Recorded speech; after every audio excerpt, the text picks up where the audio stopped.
Welcome to Man Does Tech, where I solve the problems you didn't even know you had. You start by confirming the power subsystem because most failures are simple. Check the power brick LED and the connector for damage. Once done, unplug the console, power brick, and TV cable for 60 seconds to clear residual charge. Make sure you test a different HDMI or composite lead and a different TV input to eliminate external faults. If the brick shows no light, try a known good brick. If the console shows lights but no picture, continue to the internal checks. Once external checks pass, power down and open the case to address heat and drive problems. Remember to ground yourself to avoid static damage. Clean dust from vents, fan, and heatsink using short bursts of compressed air, and visually inspect the fan for free rotation.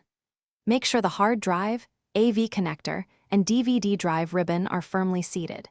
If you see repeated overheating or DVD read failures, replace the thermal paste and the drive belt because worn components cause most read and shutdown errors.